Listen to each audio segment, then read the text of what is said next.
All right, that was a little bit delayed, but hey, we are here, season 2 for the On the Hunt podcast, and I am super excited to be having all of my friends back together again here. It seems like it's been forever, but I am super happy to have, of course, Nate Rucker with me, Bobby Bless with me, and Reggie Funches. We're going to go around the room here, and I'm going to pin these guys as we're talking to them. So, Nate, you are up first, my friend. How are things going?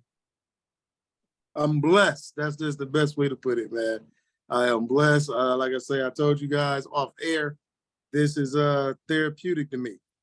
So, man, I'm blessed. I'm happy to be back. Let's ready. Season 2. Let's get it. My friend, Bobby Bless, how are you doing? Man, I'm doing good, man. I missed all y'all rockheads, man. Kind of messing up my routine. You feel me? Yeah, so miss my rockhead brothers. Glad to be back with them. How about you, big dog Reggie? How you doing? Slow motion, my brother. We here, we alive, we're blessed. That's the only thing I can really say right now, but we good. Well, I am certainly glad to hear from everybody. And I know that we also have got some competitions going on right now. We're going to get right into it here. Bobby Bless, can you show folks real quick before we pull the wheel up what we're giving away today? Well, we're giving away a Calvin Johnson poster. If I'm not mistaken, like I was telling you guys before, it was the Thanksgiving game. Got my guy Calvin. You know, Nate, you scouted that guy. I can't never remember that dude's name. Eric Rose. Calvin had that big game. He had 3 touchdowns. Oh, yeah, I remember that. I'm not familiar, like I said before, I'm not familiar with the technique, but I'm going to just say it didn't work. Don't do it no more. Man, they threw that boy in there cold chicken, and he became barbecue chicken. Man, but anyway, this is, you know, everybody who don't love Megatron, you know, Elijah, I know that's your guy for like, he's like the Barry Sanders of Georgia Tech, right? Yes, sir. Yes, sir. That's it. That's all it is. Barry Sanders of Georgia Tech. But anyway, but make a long story short, we give away these posters like we do. Man, I would love this on my man cave. That's why I thought it'd be a great gift to give away to somebody. If I'm not mistaken, Elijah, we doing it the wheel.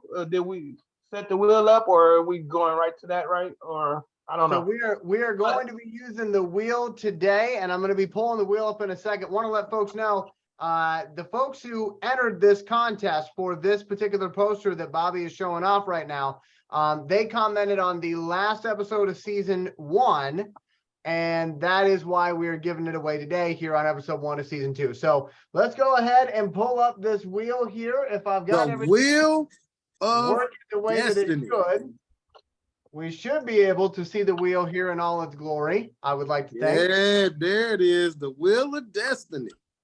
So, Bobby Bless, we got a bunch of names on here, but Bobby Bless, I'm going to have you give us a countdown, then I'm going to spin this wheel. Okay, 5, 4, 3, 2, 1. All right, wheel is spinning. Wheel is spinning. Who do we got? Who do we got? Oh, it's Bugatti. Congratulations.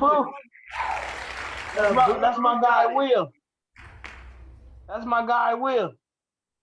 He a Toledo City slicker. You feel me? I don't gotta send this in the mail. I can just drop this off at his house. And so that is going to be the winner of the poster. Is going to be, like I said, Bugatti, who Bobby Bless knows very well. So you are going to be. He won the last poster too. He won the last poster too. Isn't that ironic too? He won the last poster too. So because you said that, you know, we're going to get some comments saying, oh, we're trying to give stuff to our friend. You know, listen, hey, it goes out to whoever the wheel chooses. That's why we use the wheel. So congratulations again to Bugatti, and hopefully you enjoy that poster. So we have another contest going on right now. Let's go ahead and get into that. Now, we're not giving this away today yet because we're at 324 subscribers. We got to get to 350 subscribers before we give away this Apple Series 3 watch. Nate, you know a little bit more about this thing, so I'm going to pin you. You actually use an Apple Watch, so tell us what the advantage is. Yes, well, you know, the Apple Series 3, man, It's got a lot of stuff to it, man. It's got your heart rate sensor. You can talk to it through Siri. You can use your tap when you're going to pay for your gas, when you're paying for your food. You know, it's got a built-in GPS. It counts your steps. It counts everything. Listen, man, if the only thing you got to do, continue, put down who has got you, how many subscribers you have brought to us. Make sure that they put your name. Now, you don't get credit for the subscribers if they don't say, hey, Alante sent me, or Bugatti sent me, or Reggie Funches sent me, Jason Frick sent me. So, you know, that's just to name a couple of names of our regulars who are diehard, who are on every episode. Then we got a couple of females who have been with us. Comedian Shay B, you know, she's on there. Hey. So you have to make sure that your name is in the comments. They have to say, I was sent by or referred by, to be counted. And that's once we hit 350, that then we will give this Series 3 Apple Watch away. And if everybody knows, man, these things ain't cheap. You know, they're saying, and as you can see, it still got the plastic on it. This ain't I can't do nothing with it. I already got one. Yeah, like they you know, it ain't coming off our arm. This is not a what my man called it, a spam and all that. This is 100% from the On the Hunt podcast crew. Man, get your game face on. Hey, full disclosure, right? Today, you know, like you said, Nate, it count steps, and I broke a record or something, and I text my boss in our group chat like, "Hey, man, but don't believe the hype. You feel me? You overworking me." That's how straight up told me. I done broke a record, man. Come on now. Just joking, but it's good to, you know, it's good to count your steps and count your calories and stuff, and just helps you keep you active and to tell you when you've been sitting your butt down too long, all that kind of good stuff too. Yeah, so. And remember, the objective is you got to close the rings. So anybody that that lets you know, man. So everybody, man, don't sleep. Do what y'all got to do. First of all, let's congratulate the ones who have been participating, who have been bringing the subscribers. But again, continue to bring more, y'all. Continue to bring more. I think last year, season 1, we went from 0 to 264 subscribers. So it is something that is very, very special, very, very special, man. So continue, man. Continue to bring it. Continue to show the love. Bring your subscribers and get this watch, dog. Hey. And real quick before we go into By the Numbers with Reggie Funches, I just want to tell people, listen, we're really trying to up our game here in season 2. Season 1, we were very, very happy with everything that happened. And we're upping our game. We're upping our outreach as well. We've got a lot of stuff planned for y'all that you're going to want to stay tuned for. I'll give you a couple of things here, and then you'll have to find out the rest on your own. But I know one of the things that we're working on is a Madden tournament for Xbox and PlayStation for y'all to be able to play against us, okay? And be able to win a pretty badass prize. We're also talking about doing a live show this season. And for everything else, you'll have to stick around and find out. But again, we are upping our game, and we can only do that because of your support. Right now, 324 subscribers. We got to get 350 before we give away that Apple Watch. So make sure you hit that subscribe button right now and encourage others to do the same. We're going to turn it over here to Reggie Funches. We're going to pin Reggie here on the screen. And Reggie, my friend, take it away. By the numbers, wrapping up last season. Yes, sir. Season ending numbers game. It's been a pleasure to present these numbers throughout the season. Pulling the guns out. I had to, how it is. Gotta put it out for the big fellas, brother. 20-inch pythons, brother. But we're gonna get into the final PFF grades, and then we're gonna talk a little bit about the numbers to end the season, and then we're gonna wrap it up with the records, some of the records that the Lions broke this year. So we're gonna start off with that immaculate offense, man. They did a phenomenal job this year. So you know what? Let's stick to what we've been doing for the last few weeks. Who do you think led our team in offensive PFF grade this year? Me? I'm going to Yeah, I'm start with sorry. St. Brown. Don't try me. I'm starting with St. Brown. St. Brown, Oh, okay. man. Who you got, Bobby? St. Brown. Who you You got, can't Eli? pick the same person. You gotta pick different people. You gotta pick You different don't people. got to. You don't got to. Shoot, I'm trying to get the answer right. I don't know Right what is you're right, trying. wrong is wrong. All right, so I'm gonna say our highest graded offensive player, Panay Sewell. DJ So- Hawking shit. So it is Amin Ra. He had the Oh. highest PFF grade of 90.7. Panay Sewell actually had the second highest at 80.6. Hey, You weren't too far off. Well, no, That's you right. were far off, but not too far off. I'll take it. And of course, we already know that, if he led the offensive grade, of course, he led us in the receiving grade as well with 90.4. Exactly. Also, who do you think led us in drop grade this year? Oh, drops. Oh, you want me to go first? Yeah, go ahead. It ain't gonna be him. It's not gonna be Look. him. Hey, I'm going to say, hey, well, what if he's already off the team? Okay. I'm going to go DJ Chark do do do do do do DJ Chark do do do do. How dare you besmirch the name of DJ Shark like that? So I'm gonna say in drops, Jamal. Yeah. Jamal. Okay. Yeah. And Bobby. I'm taking Jamal too. So Jamal. you're all wrong. We're all wrong.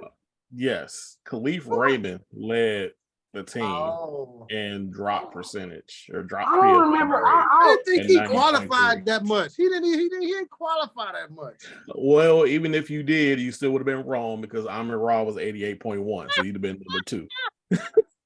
Man. and if you're not first, you're last. And if you're not first, you're last. Matter of fact, Shark was 11th. Woo! Jamal was 15th. No. And Dang it. who else was it? Who'd you have, Bobby? He I had to Jamal. like me.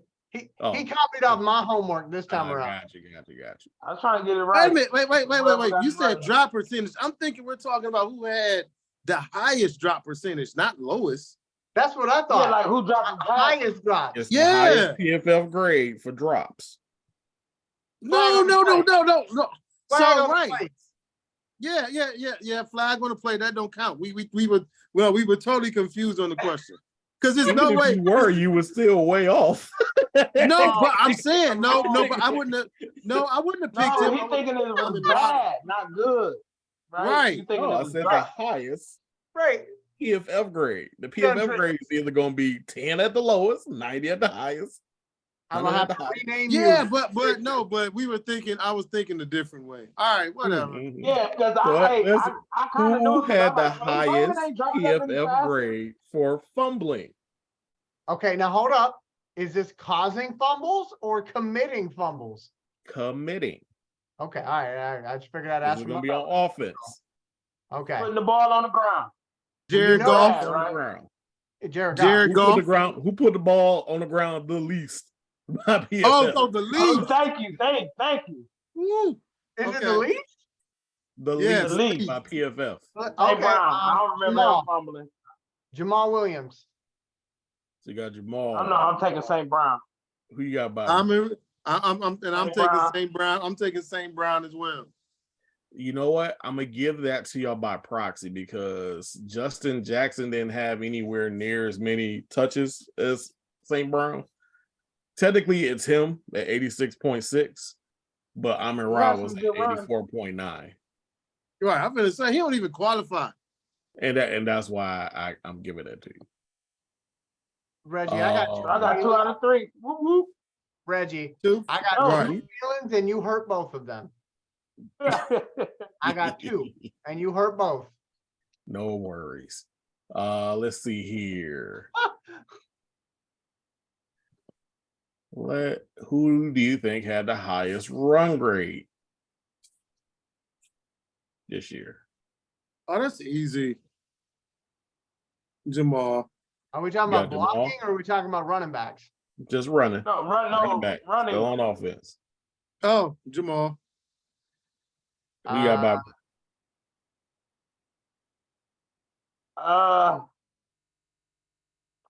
Swift. And who you got, Elijah? Yeah, Swift. See, I was gonna say Swift, but now that Bobby said Swift, I'm gonna say Jamal. Man, you better get the answer right. 1 + 1 is 1, no matter who said it first. Jamal. 1 I'm + saying 1 is Jamal. 2, Bobby. Oh man. Hey. It was DeAndre Swift, 82. Oh no! Man, 3 out of 4. Hey, this Hey, no, Reggie and Bobby were sharing notes or something. No. You know how I am about my Every dog notes. has his day. Progressive Every dog replay. has his day. You know how I am about my notes. 3 out of 4. All righty, It's fellas. all Who do right. you think led the team I had a good off run blocking? a couple weeks off. Who do you think led the team in blocking? run blocking? Panay Sewell. Frank Ragnow. Who you got, Bobby? He gonna say Taylor Decker. What's the Decker. See, I told you he's gonna pick Decker. Now he's gonna be right. Now he's gonna have the audacity of being right. It was Sewell. It was Sewell. Oh, I started 83.0. Who? I'll tell you. Sewell. My guy? Sewell. Sewell. There we go. Hey, that boy, hey man, I like him. Nobody else on the team blocks Sewell. He be fighting. Who do you guys think led the team in pass blocking? Decker. Oh, see, I said it first though. Ragnow. What? Oh. Nate, don't do this to yourself. So it actually was Decker. Woo! Come on now. Because I wasn't about to give it. I wasn't gonna give it to James Mitchell. He had nowhere near as many snaps. I got 4 out of 6. So James Mitchell technically had it at 82.7, but Decker, of course, with the amount of snaps he had, was 76.5. Damn. Let's kick it over 4 out to of the 6. defense. Okay. Who do y'all think led the defensive grade this year? Why you're so mean with me? I'm gonna let y'all pick first this time. I'm gonna pick Aiden. I'm picking James Houston. I'm going to pick Anzalone. Ooh, good pick. Who you got, Bobby? Aiden Hutchinson. Okay. So it was Just Aiden go ahead and Hutchinson, give it to Bobby. 80.7. Oh! Get out of here. I'm telling you, that boy is good. The boy is good. No, I'm telling you, man. Dang it. I'm telling you. Made me so mad. James Houston was second at 80.2. Oh, come on now. Anzalone was 18th. Damn. Come on, Thor. The run defensive grade this year. I'm going to take Aline McNeil. Aline.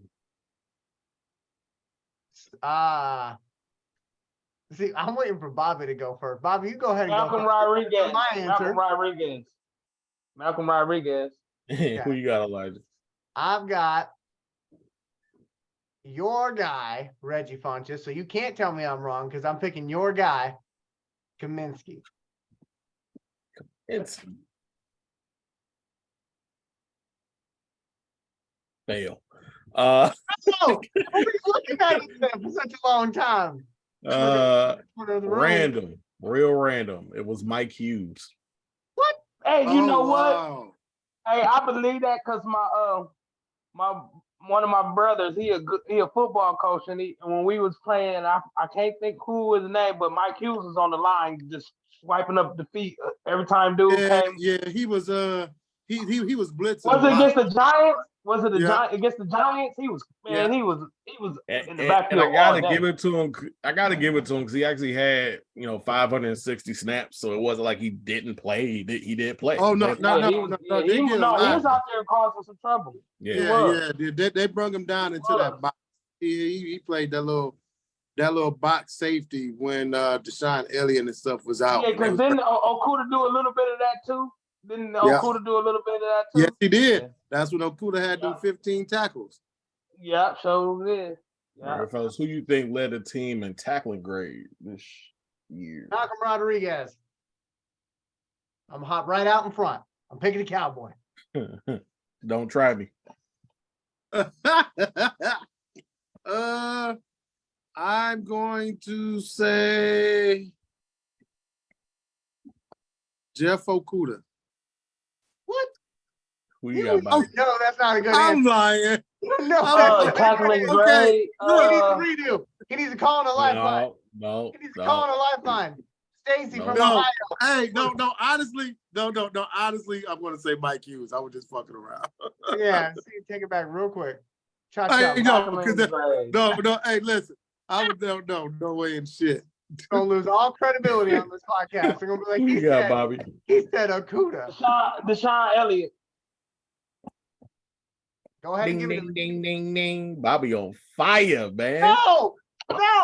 Bobby is on fire. You're never gonna hear that. Hey, but be honest, he was putting his head out there all year because it was a couple times he was getting ran over, man. They were so slow motion. Bobby like 6 for 8. Right. Yeah, I'm doing my thing. Bobby on some. Yeah, because what's that one game he got trucked at the goal line? Was that against the Giants? He got trucked at the goal line. He was out there trying to. Yeah. Who you guys think had the highest pass rush grade? Aiden Hutchinson. Aiden Hutchinson. Me and Nate got to be right eventually. Was that unified, Aiden Hutchinson? Was that unified? No. Look, say hey, everybody. Who you got, Bobby? Get pass rush. What's my dude name with the I think Bobby cheating. Bobby keeps looking at the screen. Yeah, he's looking at the screen. Man, no, all I see is y'all ass on this thing. Yeah, anyway, Levi with the O. 95. I can't remember how to pronounce his name. 95. Aguara? Yeah. Romeo? Yeah. Say hey, everybody. So I think y'all overthought that one. Okay, just a little bit. Because it's James Houston. Oh, I was. Hey, you know what? I was gonna say that too, but I didn't think he had enough stats. But I mean, even if let's say we took him away, the number 2 would be Jerry Jacobs. In my arm. Yeah, Aiden Hutchinson is 9th, 70.2. Yeah, he's getting double, y'all. Lee McNeil is 8th at 70.7. So our final defensive rating for the year. Who do you think led the team in coverage grade? Oh yeah, I know this one. Rodriguez. Who you got there, Bobby? Malcolm Rodriguez. I'm going with Malcolm Rodriguez. Who you got, Elijah? I said Uwarie, but I was just joking around. He's a fucking bro. I'm gonna say Okuda. Oh, I'm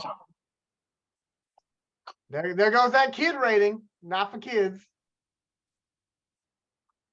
Look at Luna. Look at her. You in Papa jacket? She said, I don't want to be on camera. She went up.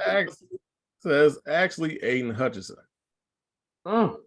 84. Oh yeah, guess what? Dropping them in coverage. Y'all gotta be kidding me right now with that. Yeah. He was snatching them. Aiden Hutchinson, you said he was the best at reading and reacting. I did. But I'm gonna just run off some notable stats though. You got he a beast in that zone. Aiden Hutchinson had 53 total pressures this year. Kaminsky actually came in second with 44. So we talked about that's how much John Kaminsky supported and kept Aiden from getting double teamed this year. Well, it actually showed in the way that he played. Of course, Aiden Hutchinson led the team in sacks. He had 11. James Houston came in second with 8. Kaminsky was third with 4. Aiden Hutchinson led the team in hurries. John Kaminsky was second. Aleem McNeil was third. If you look at total tackles on the team, that's actually Alex Anzalone. He had 125 combined tackles. Deshaun Elliott was doing better at the end of the season, though. He was getting roasted at the beginning. You know what the funny thing is? Anzalone is like that perfect guy to plug in until you get your guy. That's how I always kind of viewed him. Like, pretty much. Yeah, he's always gonna work hard. He always gonna put in maximum effort, but he just doesn't have the talent to. But the crazy part is he got faster with his reading toward the end of the year. Like he had a lot. He was shooting the gaps. He had tackles for loss toward the end of the last year. 2 games. No. Actually, from when we got on that streak is when you seen it. Like, especially in the Buffalo game, like, dude, he was blowing up a lot of stuff. Yeah. And he took off beginning of the year, I think the entire defense really struggled. But Anzalone came on tough at the end. Yeah. If you look at it, Aiden Hutchinson had the most tackles for loss with 9. Marco Rodriguez had 8. When it comes to QB hits, Aiden Hutchinson had 15. Kaminsky had 12. James Houston had 11. Bugs had 10. I forgot about I like Bugs. I like Bugs too. He's a tough cat. Listen, have y'all went back to look at Isaiah Bugs in Alabama as his fresh, his highlight tape from Alabama? Do yourself a favor. Pull up Isaiah Bugs at Alabama. Dude was a monster. and he's real solid for us right now. Kirby Joseph, he of course led the team in interceptions. He had 4. And Kirby Joseph also led the team in forced fumbles. He had 2. Yeah, he was Kirby Joseph. He had 3, but the other one got called back for offsides. Jeff Okudah actually led the team in defensive touchdowns. He had the only one of the season. That's when Jeff. But you know who got the pressure and caused that, right? On that read and react. That was Aiden Hutchinson. Yeah. Of course, you got Jared Goff that led the offense in passing yards, 4,438, 29 touchdowns, 7 interceptions. He had a passer rating of 99.3. That's pretty good. Of course, you got people that are saying get rid of him. You got some people saying find your replacement. Who knows what they will end up doing. I say you draft Hendon Hooker, let him sit back and watch, and then you grooming your quarterback for the next couple of years. That's all. Yeah, well, Jamal Williams, he of course led the rushing offense with 1,066 yards and 17 touchdowns. He had an average of 4.1. He was balling. And of course, you got Amon-Ra. He had 1,161 yards, 106 receptions, and 6 touchdowns on the year. You know what? I'm gonna give a shout out real quick to our special teams because we were really good on special teams this year. No, we were great. Yeah, we were great on special. Josh Woods actually had the highest special teams grade this year. He had a special teams grade of 91.0. I thought it would have been CJ Moore. That's CJ Moore. That's what I thought it was. CJ was 6. He at 81.5. Okay. I still remember James Houston dogging that punter for the Jets. No, he smashed that guy. He was funny. Now Oh Lord. so I kind of want to give you the rankings too for the team. It kind of gives you a better idea of what was going on. When it comes to total yards, we had 6,460, which was ranked fourth in the NFL. Points scored 453, which has at fifth. We were number one in turnovers. We only had 15 on the year. Had a top 10 offense for a change.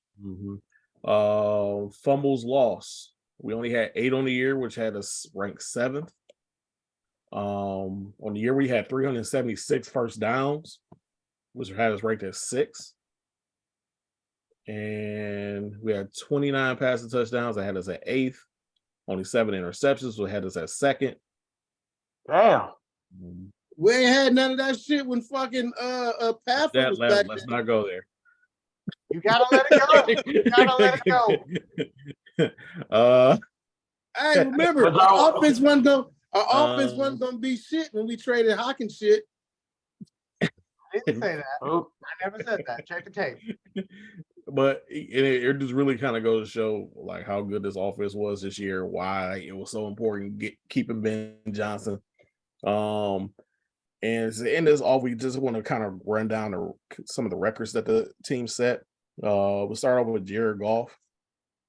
He actually had the 5th longest streak in NFL history, 324 consecutive passes without an interception. Of course, that's the Lions record as well. Hell yeah, we know Stafford wasn't never touching that one. Two totally different kind of QBs. The one throw it to the other jersey, the other one throw it to the right jersey. One's a Super Bowl champion and one isn't. He actually joined Trey Allen as the only D lineman in history to record a sack and an interception against Aaron Rodgers in the same season. He's also the first player to have a season with 9.5 sacks, 3 interceptions, and 2 fumble recoveries since Hall of Famer DN Richard Dent. Ooh, for the Bears, right? Yeah, I knew that one. And those are the only D linemen in NFL history to produce such a season. Our rookies, Detroit rookies combined for 20.5 sacks this year, set a new NFL record. Of course, Aiden Hutchinson had 8.5. That's the second most the Lions rookies ever logged in a season. And Don't Try Me will tell you who's number 1. I'm pretty sure that's a notable. You want to go ahead and shout them out? No, you're doing the numbers. You can do it. It's fine. It was Bubba. It was Bubba. That's a nasty. With 23 sacks as a rookie. That's nasty. And was all pro and a Pro Bowler. The Lions' best rookie defensive season ever. We got. Didn't Jared Goff break the touchdown record for Ford Field too? He did. For most touchdowns at Ford Field. He did. Kirby Joseph. You ain't want to give him clout on that one. Stafford ain't get that one neither. He broke Stafford record. I know. You see, Reggie said he did. Okay. Yeah, okay. No Calvin. Kirby Joseph became the first NFL player to intercept Aaron Rodgers 3 times in a single season. Yeah, and he would have had 4. Should have been 4, yeah. Because he got one guy. Well, actually, one guy. Because 2 of them was called back in the last game of the year. Aaron Rodgers is having nightmares all season about Kirby Joseph. 31, 31 had his number. Amon-Ra finished the season as the number 2 wide receiver in the league per PFF. He was the number 1 run blocker at the position. And nice. All-time record was broken. Yeah, that's what got TJ Hawkinson ran out of damn time. His ass run blocking. We could pull St. Brown and get 10 times better results. Hell no. Look, hey, fucking Zykstrel and James Mitchell. Them boys did the job done, and they all can block. Hawkins shit can't block a damn storm. That boy, Nothing. So we had Jamal Williams, who broke the all-time record for most touchdowns, taking away from Barry Sanders, who had 16 touchdowns back in 1991. So it just shows how good this offense was this year. Of course, we expect more of the same next year with Ben Johnson coming back. We'll see whether Jamal's coming back. Still might be up in the air, but I think they're going, you got to keep you emotionally. Better. You got to keep it. Yeah. But that's by the numbers for the final time of this season, as far as with the end for the Lions this year. I mean, I'm just looking towards next year, man. I'm excited to see how this draft goes, and then hopefully we have some more records that get broken next year. I'm gonna kick it back to Elijah. All right, thank you, Reggie. As always, a fantastic job on the numbers. And what I wanted to talk about here for just a brief moment is I wanted to talk about the football that you can watch during the off season that will, kind of keep you tied over until the NFL season comes back. So I love watching football all year round. That's something that I love to do. And I can remember when I was a kid back in the early 2000s, turning on Arena Football League and watching that. I became very passionate about the Arena Football League. And Nate's laughing because I always like to throw in everybody's face that I was born in '93. But anyway, as a kid, he said a kid in the 2000s. Yeah, that's it. Hey, I was. But anyway, so I became really passionate about the Arena Football League. I love offense. I love games that are high scoring.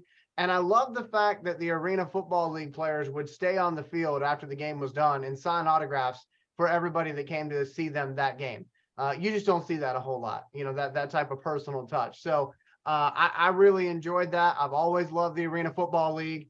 And as far as the Arena Football League is concerned, it's no longer around, but there have been other iterations of it that have popped up. The main difference, though, is that in Arena Football League, they would have the nets in the back of the end zone that you could throw passes off of or kick the ball off of, and it was a live ball.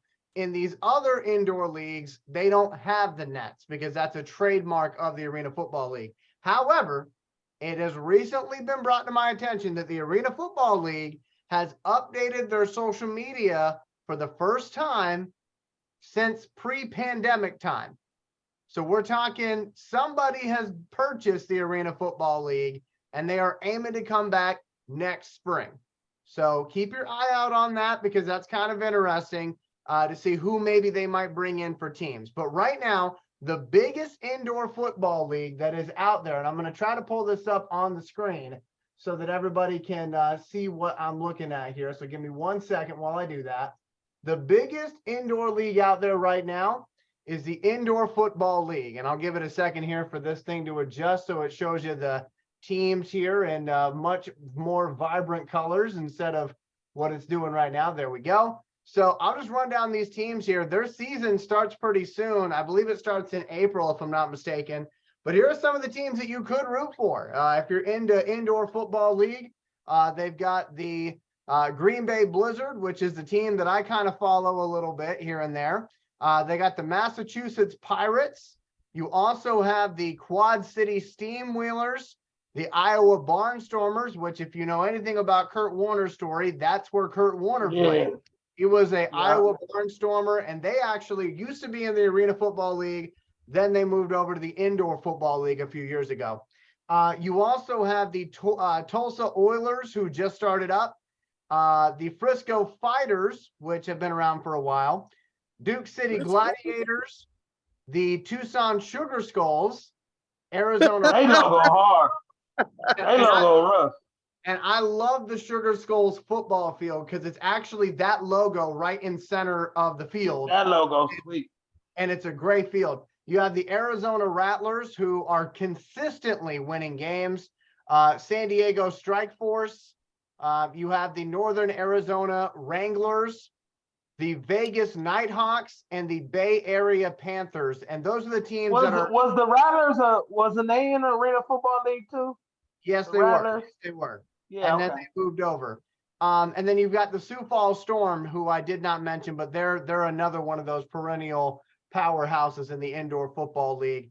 One of the things that I wanted to mention is that I think the business structure, and I know we don't talk about that a lot here on this type of show, but the business structure of this league, I think, is superb, because if you're looking at the teams in the league right now, Vegas and Tulsa, and there's a couple other teams on this list too, they're all owned by owners who also have a hockey team.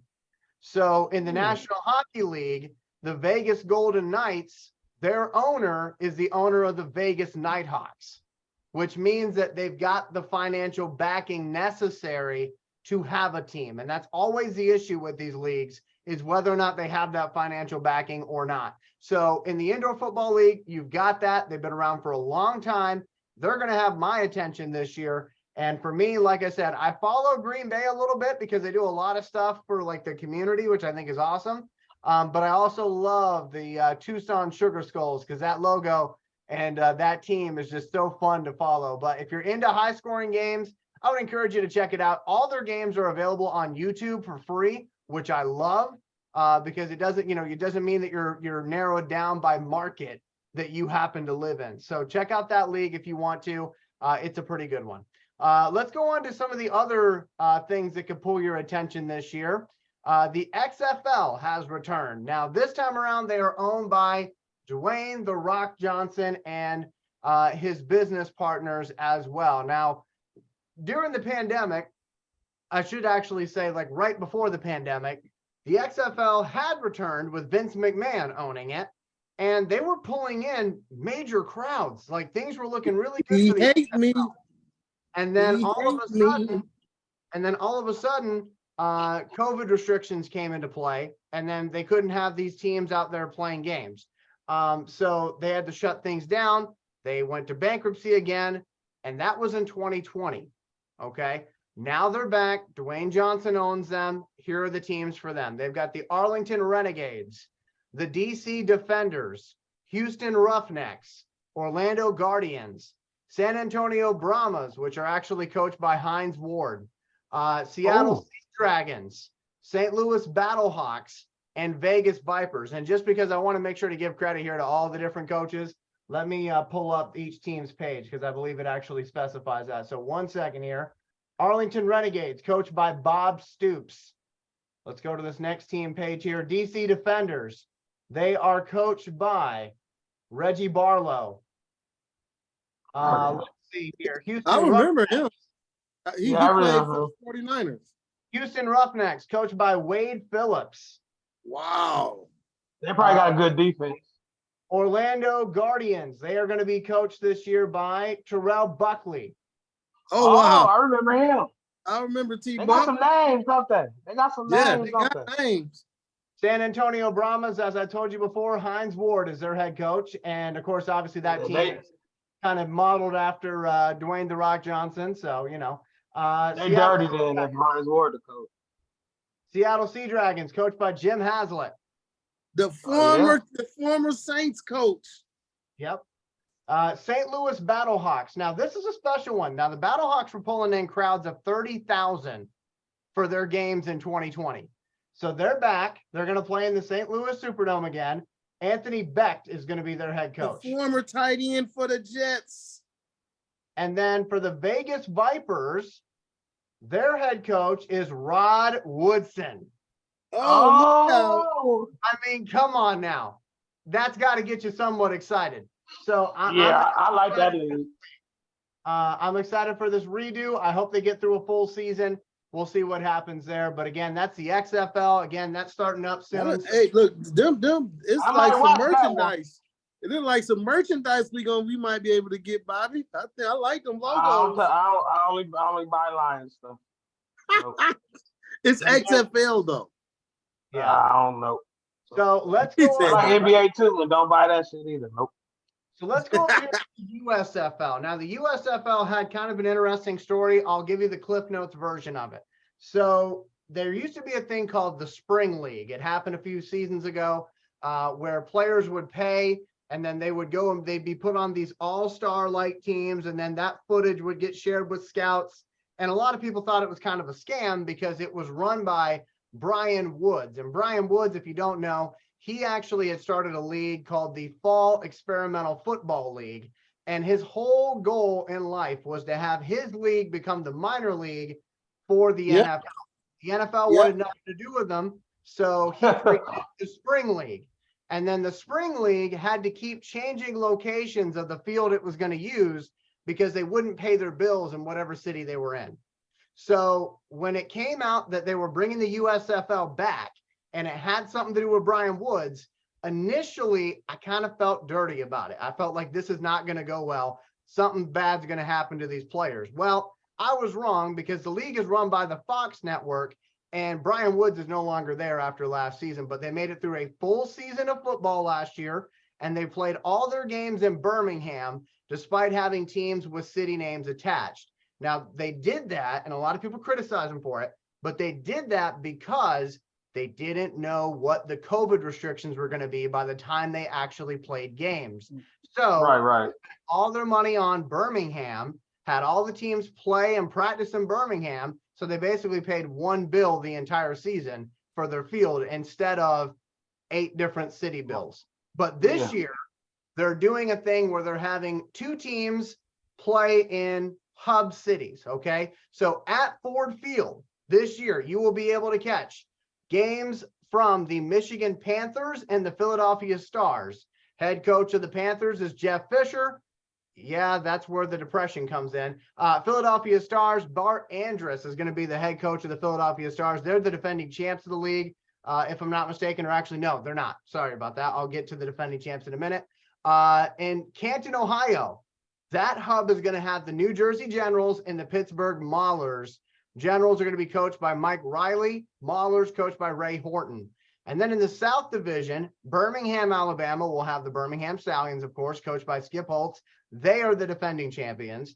And then you'll have the New Orleans Breakers with John DeFlippo, who is going to be the head coach for them. And then in Memphis, Tennessee, Houston Gamblers, coached by Kevin Sumlin. He's coming back for a second season with the Gamblers. And Todd Haley takes over the brand new Memphis Showboats, coming back. I like that name. My dad was a huge Reggie White fan, and Reggie White actually played for the Memphis Showboats back when they had the USFL in the 80s. So it's been a little bit of an interesting story here with all of these teams, because for the USFL, obviously a lot of people remember when the USFL was actually run by / semi-owned by Donald Trump. A lot of people remember that. So I remember that. So there was a lawsuit that happened because the USFL said that the NFL had a monopoly on football. You can go watch a documentary on it. That's for a different time. But $1. $1 was what they ended up winning out of that. So when they started this new USFL, the people who own it now said, well, you can't claim copyright against us because you haven't used this logo for anything in 30 years. So the people who actually own the rights had no idea this league was starting up again. But somehow, some way, they got that lawsuit to go away, and we have the USFL.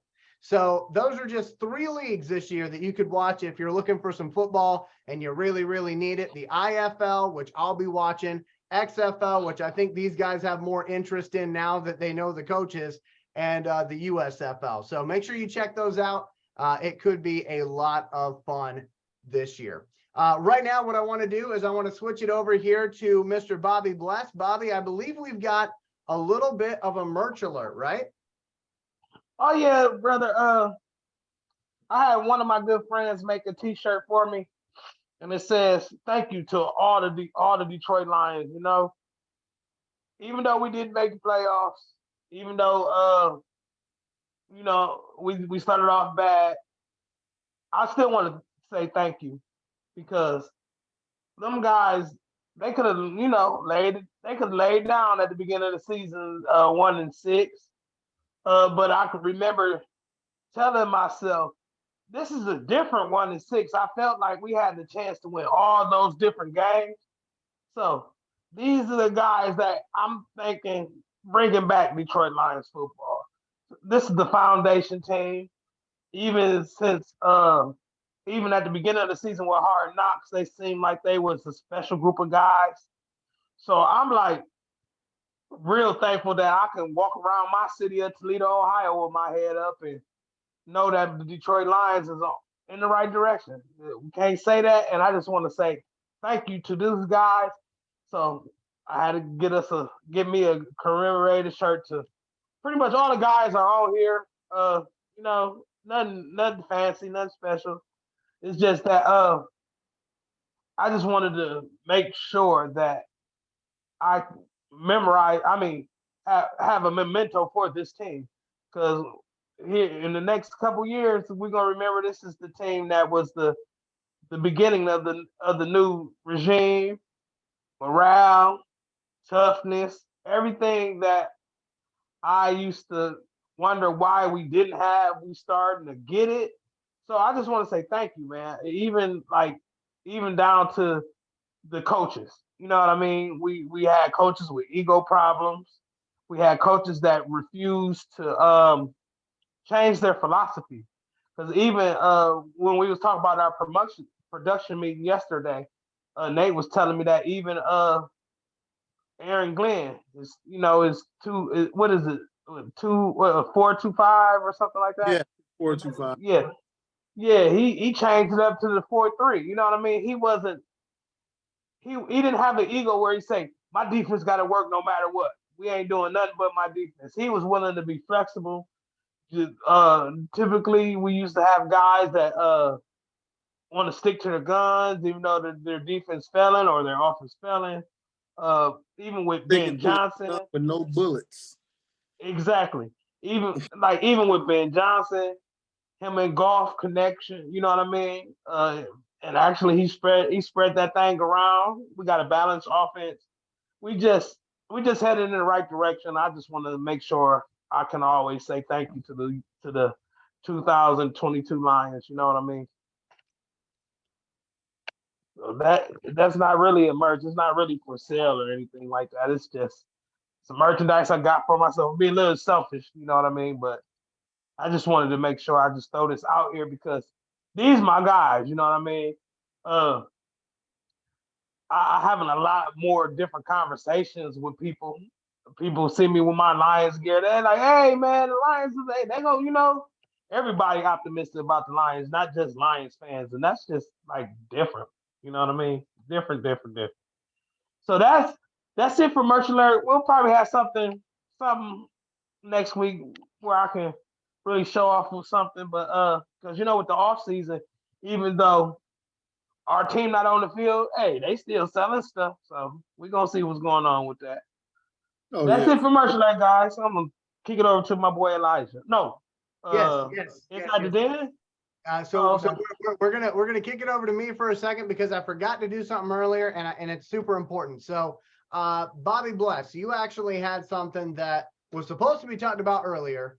And I believe it is Mr. Man, if I'm not mistaken, that we're going to be talking about. Oh yeah, so I'm gonna let brother. Bobby take control here if he wants to share his screen.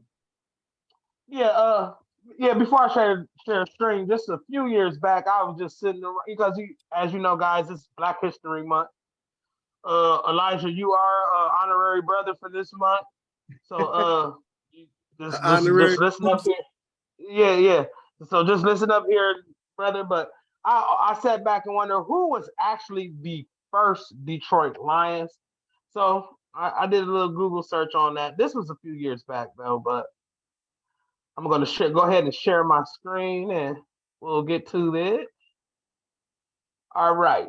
Bob Man, Robert Man, Bob's and Robert, them always good guys, but Bob Man was the first Detroit Lion, Black Detroit Lion. And his number was 87. And it was back in, if I'm not mistaken, 1948, we drafted him to a contract where he stayed 2 seasons. And then he ended up being the first Black Green Bay Packer, too. Isn't that irony? But he broke the color barrier for both teams. And, I bet it was kind of hard for a guy being the first Black guy in a NFL locker room for a team. So I I couldn't imagine what he was going through. I couldn't imagine how strong he Right. had to be. But he had to be a special. He had to be a special guy. You had to have his mind right on the field and off the field, honestly. And to do it So, twice though, not once. But right. And to be honest with you, it probably was a little bit. I don't know. Maybe it was a little bit easier for him in Detroit than Green Bay. But hey, he was brave enough to play football. In those cities. Yeah, but I see his rookie year, he led the league and he led the NFL in receiving yards. He had 1,014 yards back in that's the second year in the league. Oh, his second year in the league. Okay, thanks, big dog. And so that was way back then. They was throwing the ball where a receiver could get 1,000 yards like that. That's pretty amazing. But pretty much he ended up in the Packers Hall of Fame, and I see he ended up being a lawyer in Detroit. mm-hmm. And he made it to the Michigan Sports Hall of Fame back in 2016. So hey, it's amazing. I couldn't imagine how like amazing for our people that if we got one of us on the TV or in the game or on the radio, because football was predominantly white. That's why I made it a good story. But he went to Hampton University. Everybody know that's an HBU, if I'm not mistaken, right? Yes, Hampton it Institute. is. Yeah, so he went to HBC, and it looks like he got his a degree from Michigan too while he was playing with the Lions. Let's see, he joined the football, yeah, and he was on the Wolverines actually.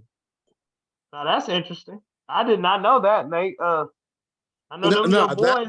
That one I didn't know that either. I didn't even yeah, like I say, that's definitely got me, but it's just crazy. Like you gotta think about it. He was a tight end, right? Mm-hmm. Yeah. And he was only, but think about it. Too. He was only 5'11". Yeah, he was only 5'11", 170 pounds. 170 pounds as a tight end. That just shows the evolution of the game. Yeah, because they he's about a kick returner now. Yeah, slot receiver. Man. So that mean he had to be tough though. You know what I mean? Because honestly, I bet they wasn't really doing all the playing with the rules with my guy. I bet he got a lot of dirty hits and all kind of stuff. Man. Know that. Yeah, and I don't see no articles where he done lashed out and whooped somebody up on the field. So that means he had his head screwed on straight. Tough-minded cat. Yeah, he fought in World War II. So I think just being brave was a calling for him. You know what I mean? Right. And being that he fought in the war, I bet trying to break a color barrier for football was nothing. So. Shout out to the real leaders right there, man. Right. Yeah. But just looking at it, man, I think it's just amazing just to sit back and talk about Black history when it comes to football. As a youngster, when I thought about Black history with football, it was mostly like Warren Moon, like because growing up, that's Nate, you know how it was. Everybody loved Warren Moon and Randall Cunningham, and even Doug Williams. And honestly, man, like even Rodney Peete used to be amazing to me to see a brother out there playing even at our age. Elijah, you was young, but even back then, like back in the early 90s, it was hard for Black quarterbacks and even the leaders of the team. So just to sit back and see who was the actual guys to kick down the door to help us see what we got now.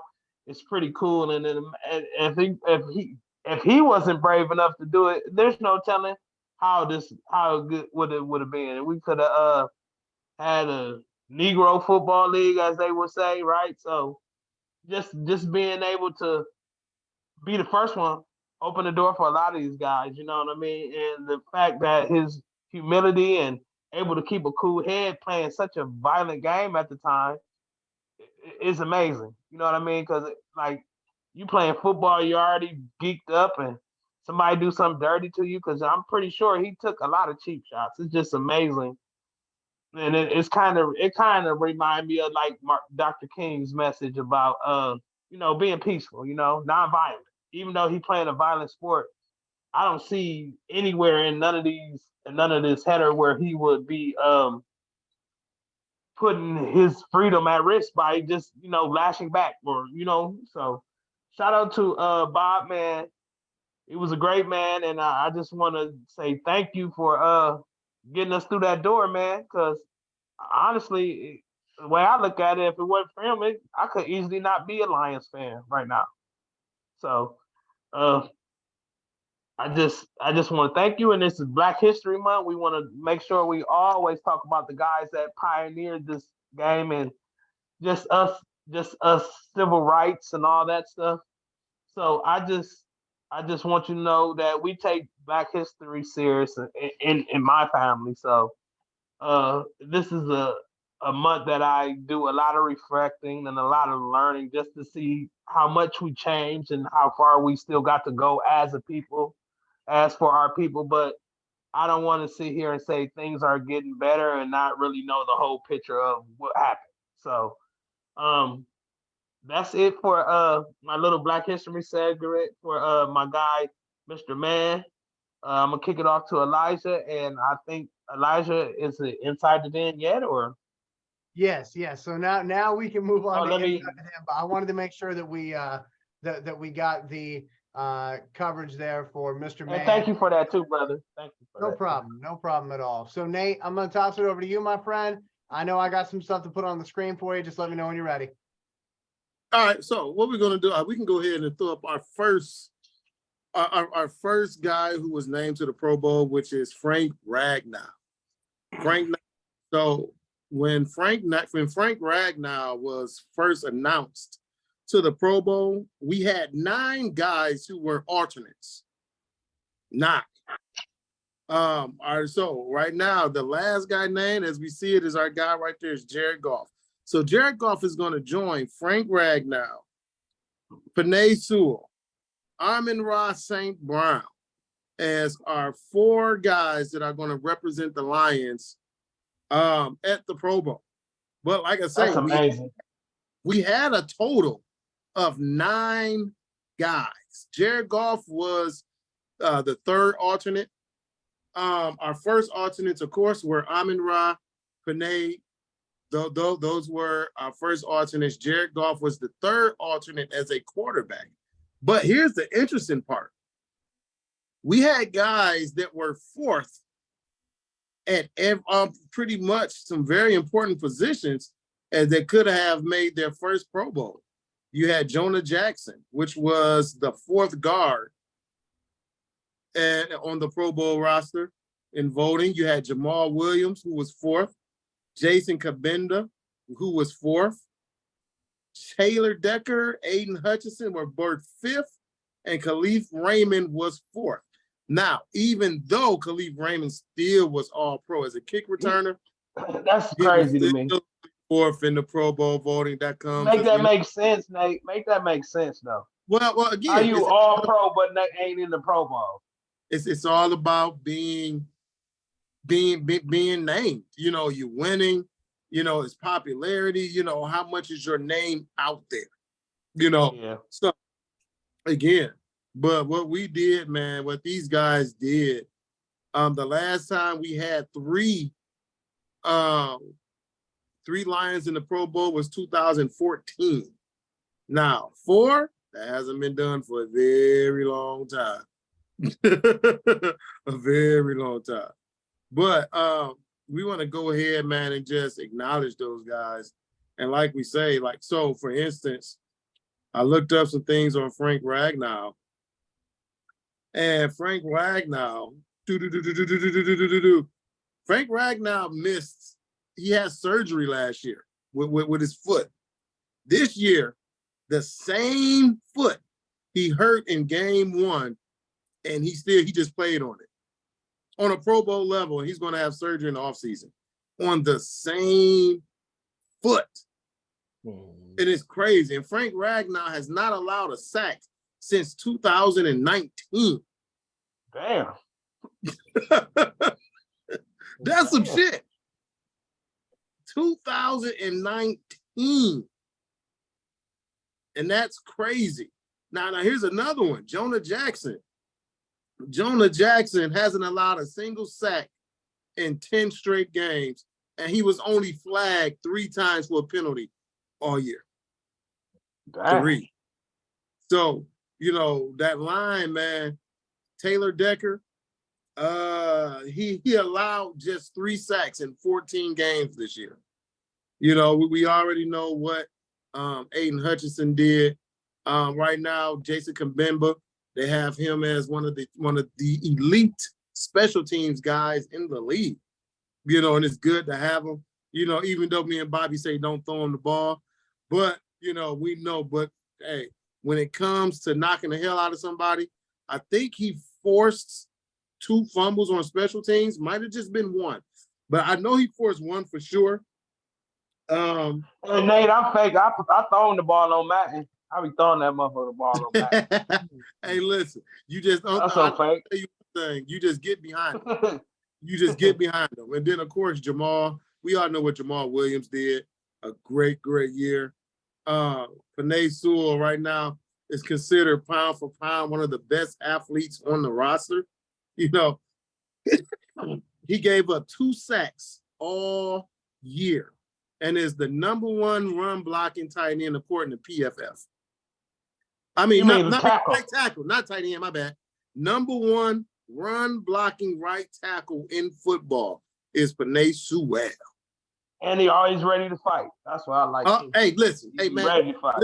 Hey, listen, man. Look. When he caught that pass and my man tried to shoot, man, he hit him with a quick left. I mean, he slapped him right in his hair. Bow! Hit him right in his ear hole. Natural reaction. He couldn't help it. He couldn't even help it if he wanted. Hey, listen, he couldn't help it. He was so geek. And like, I'm not sure if people pay attention to, like, one of the things like people love about Ray Lewis was not just because of how hard he played. Elijah, can you do me a favor? I can try. See if you can pull up Panay Sewell entrance into Ford Field. Okay. He does. Panay Sewell comes out. We all know how Ray Lewis came out. He did his dance. Yes. Panay Sewell comes out, man, this bundle of energy. And you don't see, he's not your typical big sloppy lineman. He got good feet. Man, he's got good feet, hands, movement. He don't have blubber going left and he going right. You know what I mean? he ain't out there like Kirby from Nintendo. You know, he ain't all over the place. Man, but Panay Sewell, man, I cannot, like, it's crazy in his second year, but you're looking at right now a perennial Pro Bowler with Frank Ragnow, with Jonah Jackson, with Panay Sewell and Taylor Decker. This is what helped us to have one of the best offensive lines in the league. This is what paved the way for Jamal Williams to do what he do, that actually kept Jared Goff upright. I can't tell you the last time the Lions gave up less than 20 sacks. I mean, true enough, we probably had a guy who held on the ball too damn long. But, I mean, to run the ball.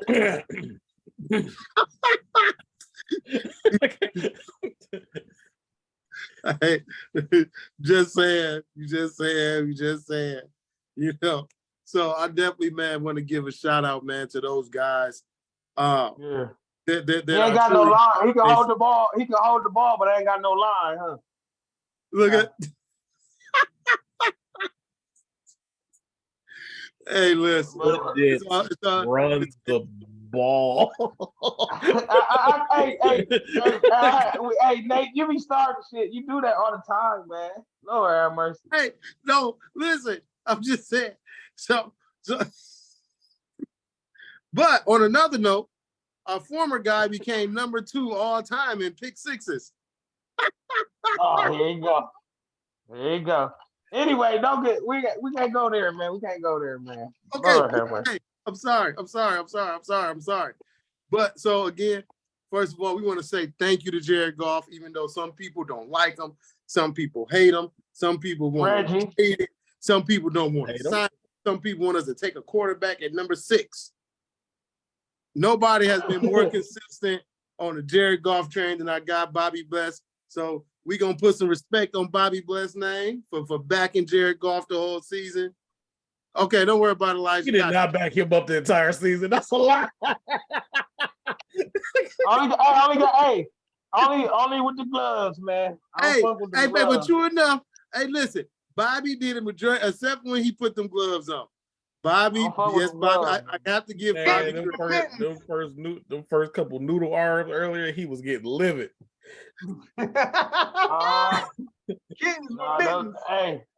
No, he was cool. He was cool. Only game he really made me mad was the Patriot game. But did he have them gloves on then too? Yeah. Well, so that's what I'm saying. Hey, everybody else was saying, bitch, hey, Bobby stayed true. When the season came in, they had him right behind Jameis Winston, and who was the other? I can't even remember. Mariota was better than Stop. I wasn't going for that one, but yeah. So hey, man, you cannot be mad about that. Jared Goff was instrumental in our turnaround from going 1-6 to going 8-2. Hey, I don't know what changed. I don't know what clicked, but the team took off. Jared Goff played well, the entire team. So him and Ben Johnson got a good connection. I think it was Ben Johnson. Yeah.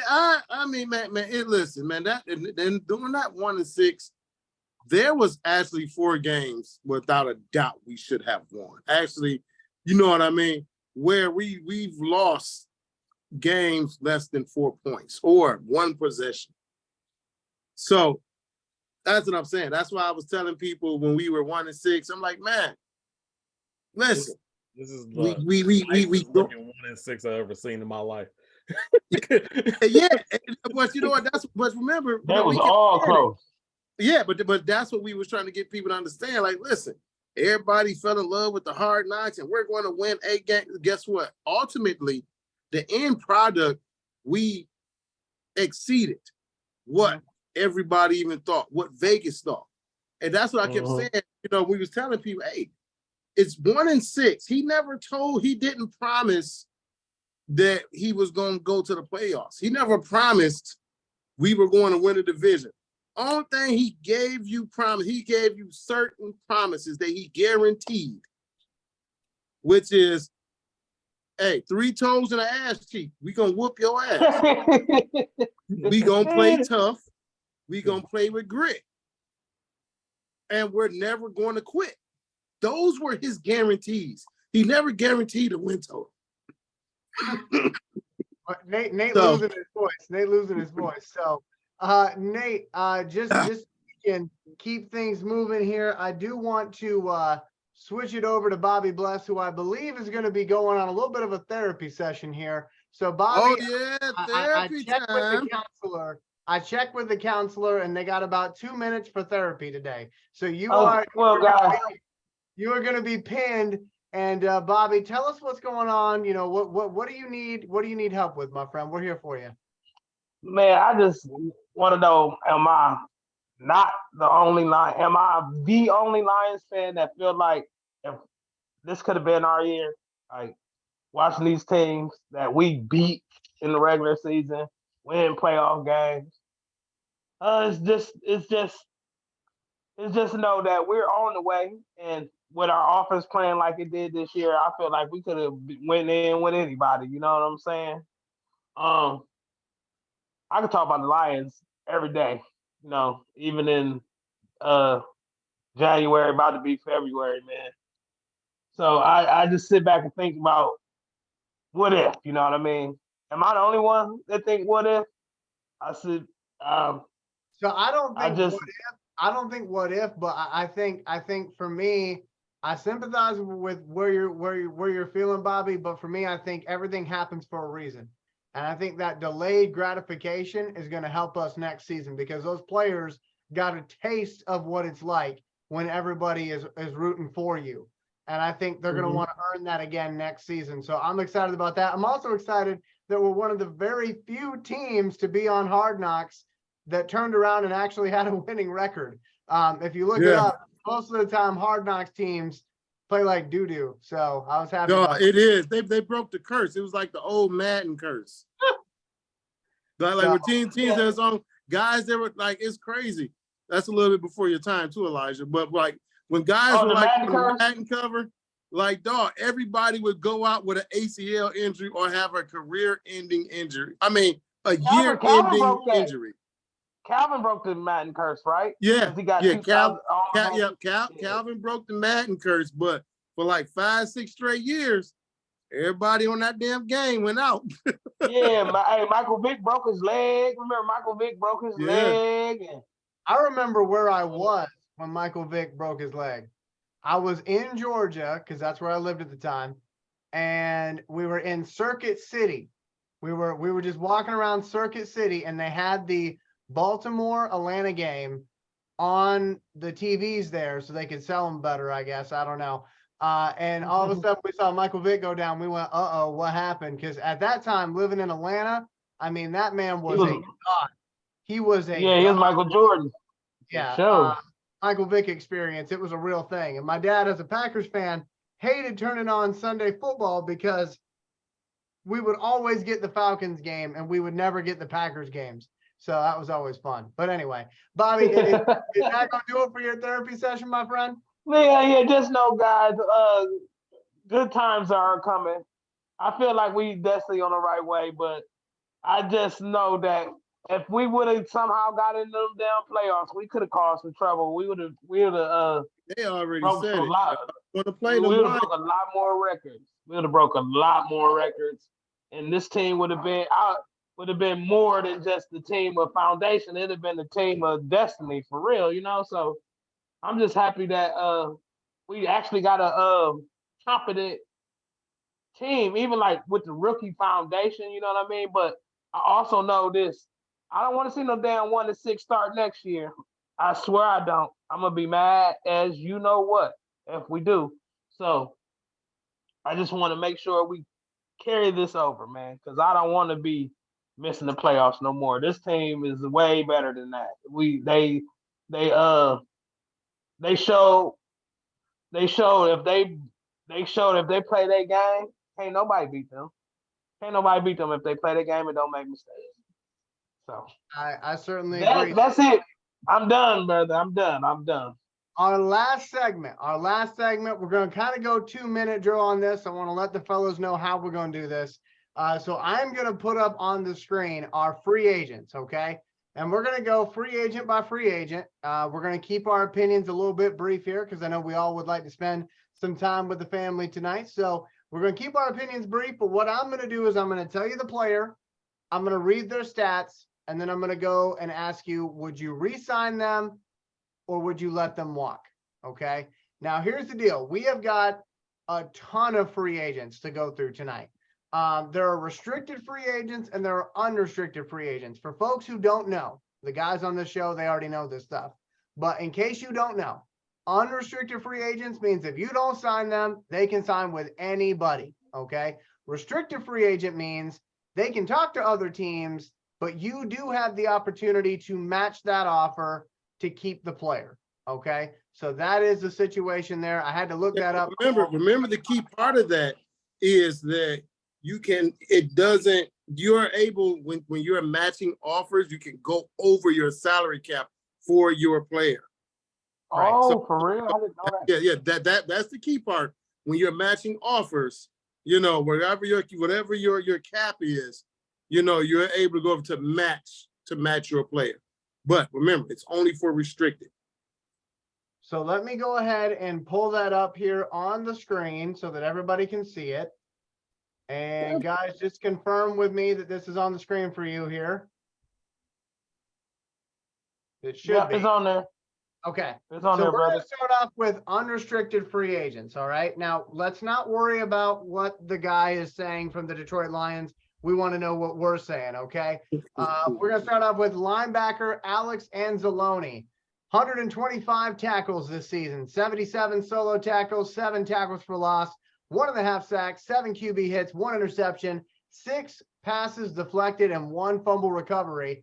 I'm going to go with Nate first. Nate, would you re-sign him? And if you did, what would that look like?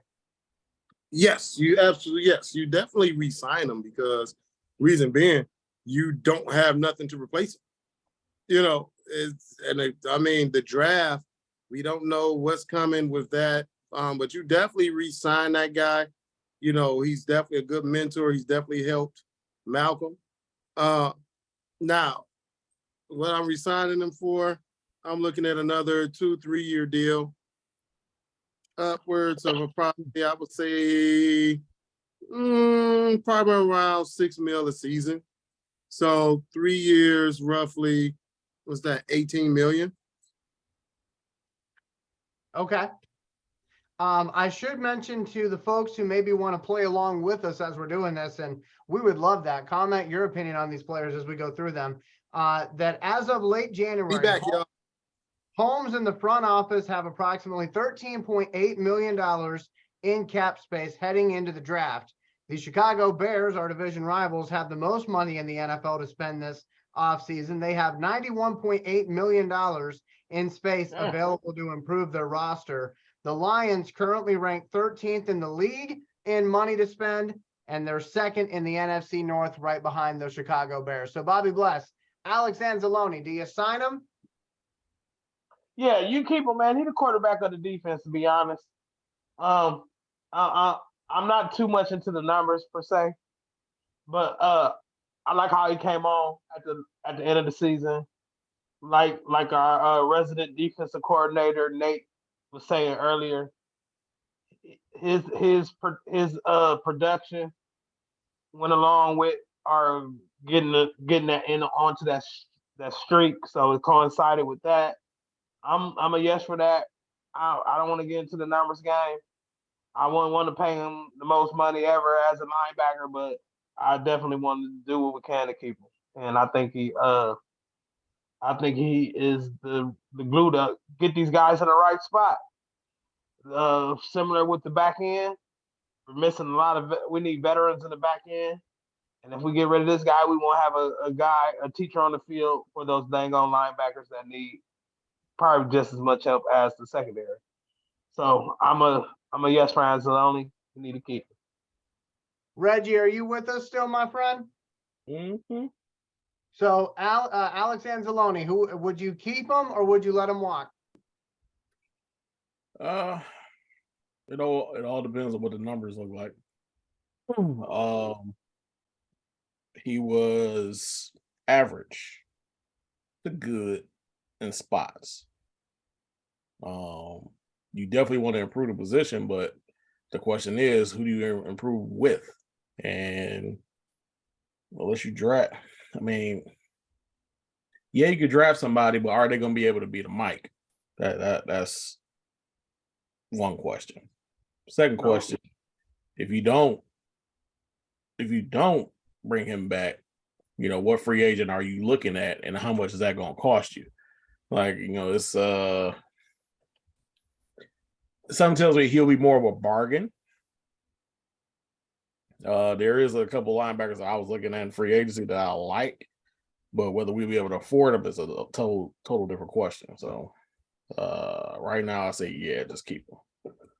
So for me, I would say with Alex Anzalone, I'm kind of like Reggie. I'm kind of lukewarm on Alex Anzalone. I mean, obviously towards the end of the year, he looked very, very good.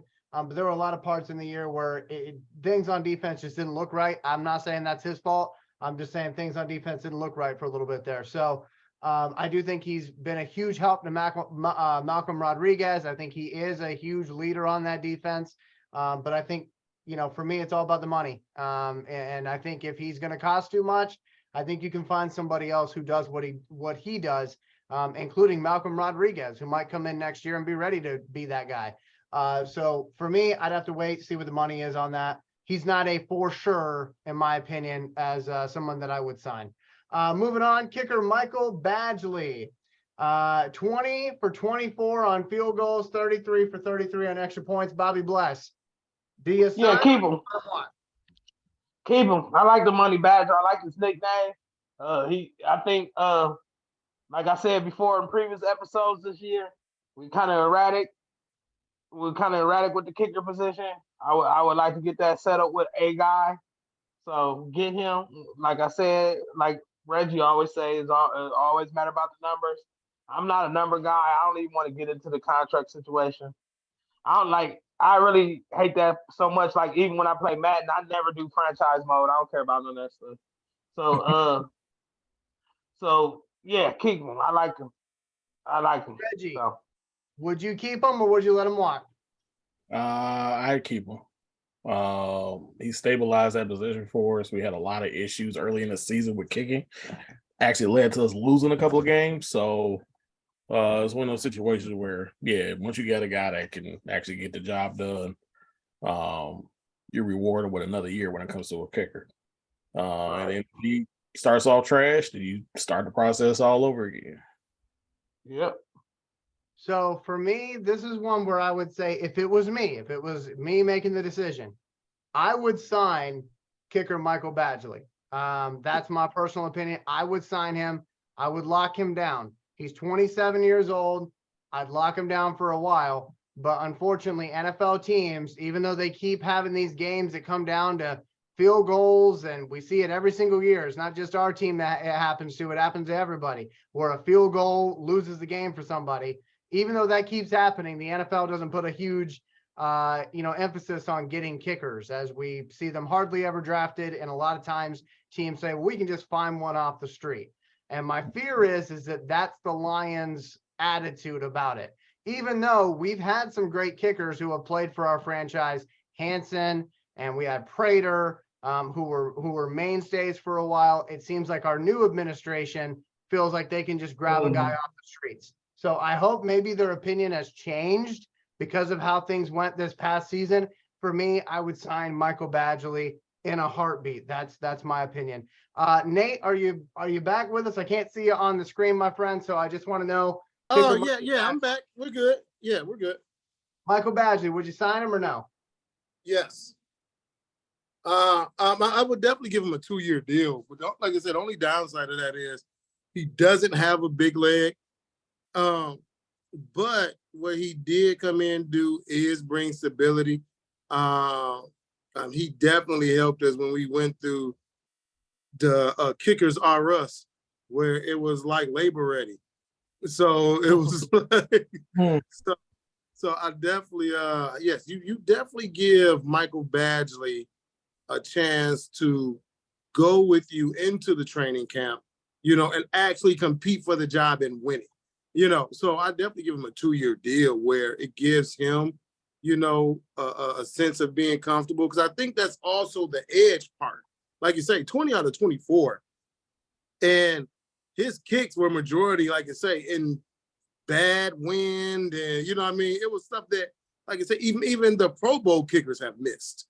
So, I'm not, we don't want to take that from him. But 33 for 33 on extra points, especially when those haven't been gimmies, being moved back to the 30-yard line. So, no, you definitely re-sign Michael Badgley for 2 years and, go from there. So moving on, I think I got everybody on that one. Did I? Yep. Okay. I just want to make sure I didn't leave anybody out. So let's move on to linebacker Chris Board. He was actually somebody that we got last offseason. 21 tackles, 17 solo, 1 quarterback hit, 1 pass deflection, 1 forced fumble. He was a core special teamer and a 3rd down specialist. Let's start off with Nate, our resident defensive coordinator. Is that enough to warrant spending money on him that you could spend somewhere else? No, no, you don't re-sign Chris Board. You go ahead and he auditioned this year. Pretty much this was just an audition for some other teams. What he did show was that he lacks sideline to sideline speed. His comfortability wasn't good at all. Yeah, you can, use him on special teams, but you could always get guys for that. But if you can say, did he do anything particular to stand out that make you want to see what's else under there? No. So with me, no, I go ahead and let him bounce. Bobby Bless, your opinion. Who? What the fuck? No, Bob. I don't even know who the fuck that is. Nope. Oh man. Peace. Reggie, your opinion. I mean, if you bring them back as a special teamer, maybe. I don't know. No. Okay. All right. So I would say if he was younger, I would say yes, bring him back. But he is 27, and the reason why I bring that up is because if he's a few years into the league and this is all he's got to give, I just don't think it's enough. To be perfectly honest with everybody. Now, again though, if he was like 23 and he, these were his numbers and it was his rookie season, I'd say, well, yeah, like let's see what he can do. A full off season under his belt, but it seems like with the Ravens, he was a core special teamer. With our team, he's a core special teamer. And oh yeah, that's that dude. Yeah, he can go. I just don't. I don't think that's worth spending the money, especially when we have 18 unrestricted free agents. We got to figure out how to spend money on. Which, by the way, I want to mention this briefly before we move on to our next player. Brad Holmes made a point last season of showing everybody what to expect from the Lions in free agency. He signs his own guys before he starts looking outside to see who else is out there. So that's something that Lions fans need to be realistic about when we head into this offseason. Because, yes, we got a little more money to spend, but remember, Brad Holmes takes care of his own before he goes out and starts looking other places. So keep that in mind when you're seeing these big, splashy free agent signings with these other teams. It's a strategy with Brad Holmes. It's not just, he's not just firing from the hip. So, okay, let's move on here. Let's go to center/guard Evan Brown, 14 games, 12 starts. He only allowed 2 sacks allowed, and he had 4 penalties over the course of the season. Let's go to our resident big fella, holding it down for the big fellas. Reggie, what do you think about Evan Brown? You keeping him? Yeah, definitely keep him. You know how I feel about the trenches, man. Like you need as much depth as possible, especially somebody that's versatile. So the fact that he can play multiple positions, if we get injured, we're not going to lose too much. So, but it always still hinges on how much it costs. So, and he's 26 years old, so I think he's going to be coveted in free agency, in my opinion. Bobby Bless, your opinion? Yeah, man. Yeah, I want to keep him. In the NFL now, when you got an offensive line, you need 5 bad dudes. You need 5 bad dudes that's gonna go in there and put it down in the trenches, right? And you need 3 guys. That's 3 backup guys. There's probably, to be honest, on the good teams, just as good as the starters. But like my guy Reggie said, they also got to be versatile. So Evan Brown, I see him. I don't know if I see him as a starter, but I see him as one of those backup versatile guys that we can fill in. Because if I'm not mistaken, he replacing Nate guy, right? Vitae. Yeah, he replacing your guy, ain't he? That's Nate guy. So I can't stand that dude, man. I know you can't. But I don't know if he is. I don't know. He's a fringe starter to me, but I can't deny what those stats say, man. So I'm okay with it, man. I don't know if we pay him starter money or we need to keep him around. So whatever it takes, we need to go ahead and do that. Nate, your opinion? We keep him and we let Vitae walk. Which would actually give us more money. I know. So you go ahead and you let Evan Brown, who really, when you talking about a dominant, one thing that makes offensive lines dominant is cohesiveness. And it's being able to know what your guy is doing without talking.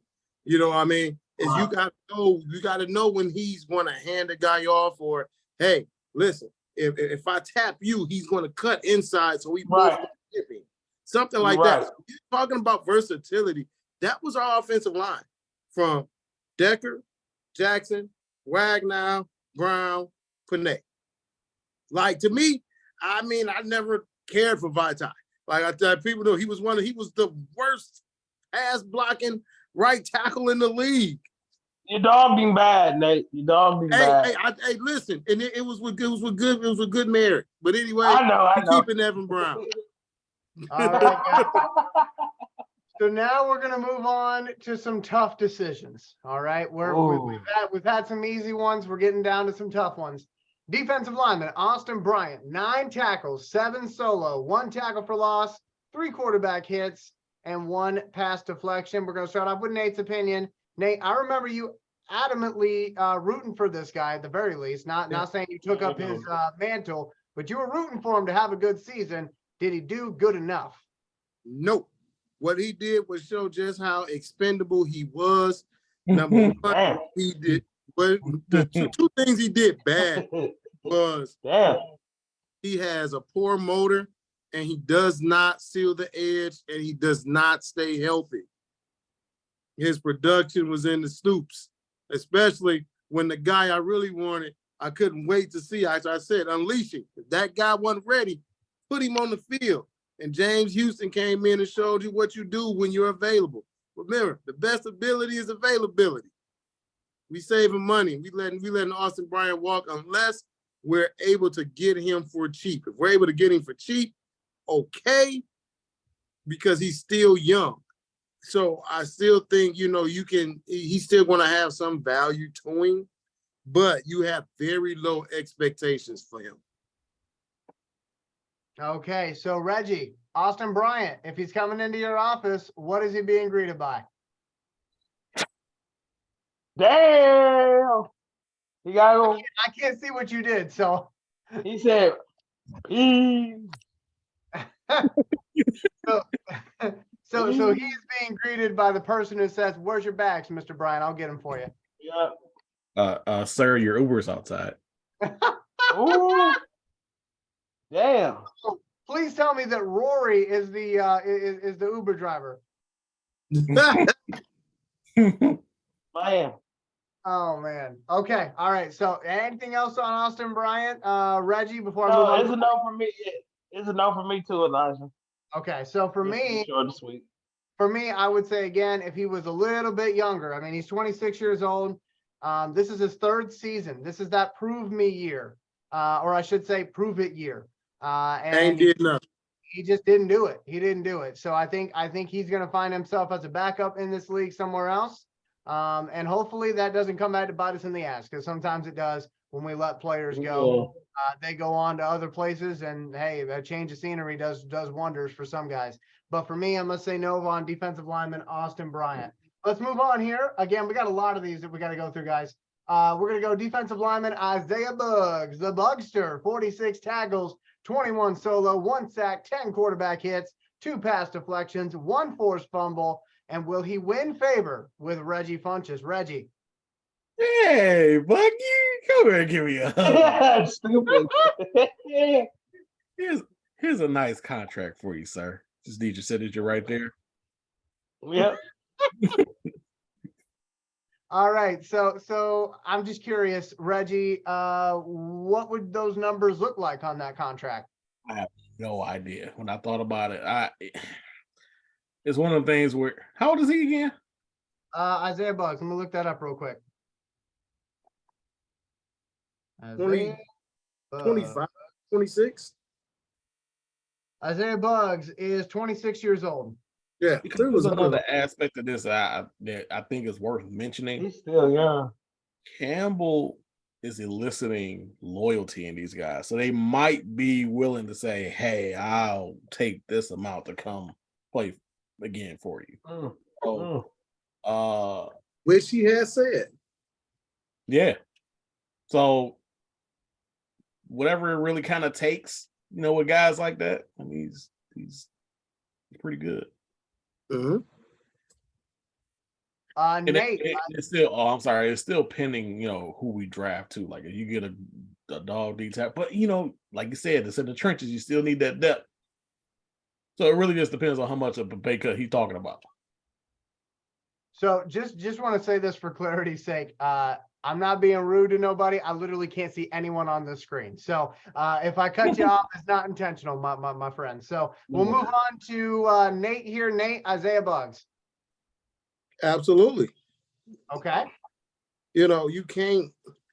One of the things, if people remember what makes a good defense, and when this defense got better, when you had a defense, yeah, you had a Dominican Sue in the middle, but you had fresh bodies. You were able to move guys in and out, keep guys fresh, the rotation, you know, him, Elaine McNeil, John Kaminsky, Levi's going to come back for another year. So you have the big bodies that you want in that middle to constantly keep moving. Like I say, for pretty much for a zero technique, like I say, 46 tackle, 21 solo, you know, and you know, he's got 2 batted balls. So that lets you know that if he's not getting there, he's getting his hands up, you know, and he's constantly pushing the pocket on that quarterback. Yes, absolutely. And Bugs wants to be here. And he has already stated, hey, listen, man, I'll take a pay cut to stay here. I like it. It's something good. It's something brewing. So when guys want to be somewhere, you keep them there. Yeah. Bobby Bless, your opinion. Yeah, I want to keep him. I let Reggie handle the numbers because that's the numbers guy, of course. But I want to keep him. I still remember that forced fumble. Wasn't that the one against Minnesota when Devin Cook tried to do that damn jump pass? Yep. Yeah. Keep him. I like him. He came through. He was balling. So yeah. All right. Reggie got the numbers though. So for me, I'm gonna say yes, but I'm more on the fence than everybody else here. I like Isaiah Bugs. Don't get me wrong. I like it. But for me, I judge my defensive tackles. I'm different. I judge my defensive tackles based on how many sacks can they get. He only got the 1 sack. Now, he had 10 quarterback hurries, though, and that shows that he maybe has the potential to be that guy to get, you know, 4 or 5 sacks in a season. I think he could do it. I think he needs consistency, which, I mean, he's been on 3 different teams since he's been in the league. So it might help to have that one defense that he knows like the back of his hand, and he hasn't had that yet in his career. So I'm saying I'm on the fence, but I would sign him at the right price to continue playing for our Lions. So moving on. In the words of my wife, she would say on this one, another one. It is DJ Shark. 30 receptions, 502 yards, 16-yard average on all of his catches. 3 touchdowns though. So I'm going to start off with Reggie.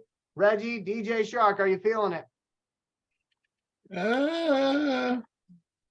Yeah, I guess.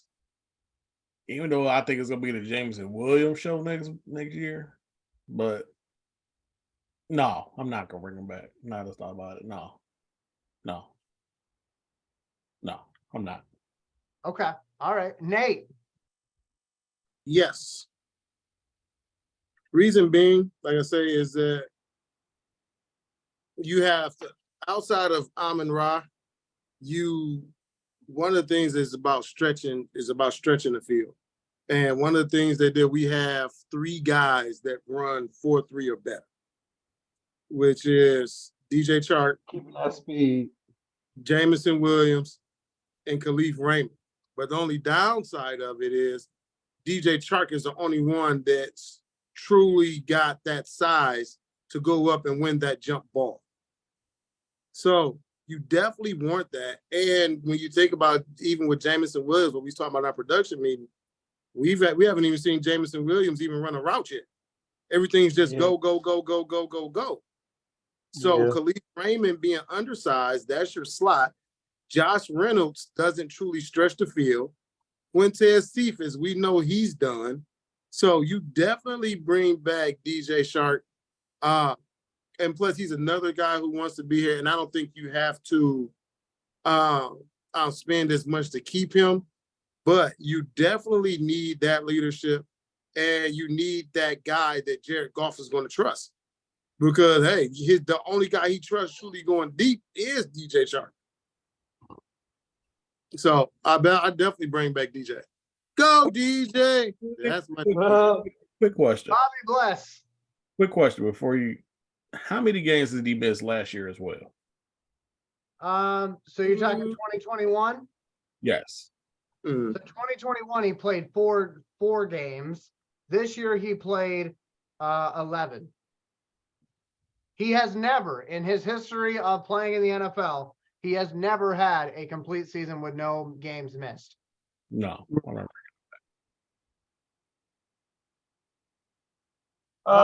It's a yes for me, but it's a incentive laden contract, guys.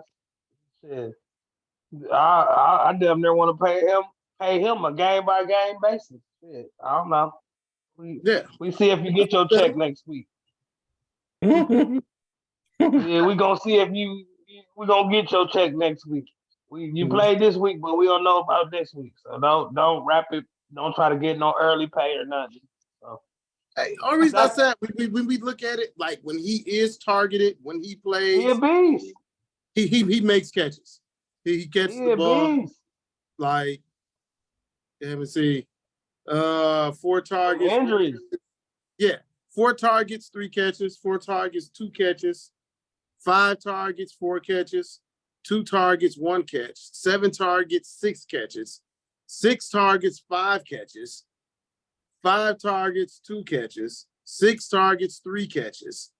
8 targets. He was up and down. Right. And then and a lot of that, has to be, we're thinking about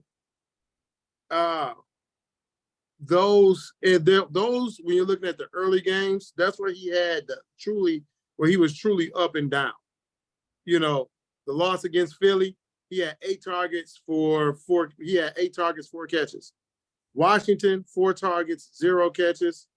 But that's the game he left out injured. Minnesota, that was another loss. He had 6 targets, 3 catches. The Giants was a win. He had 1 target, 0 catches. And then after that, everything was pretty consistent.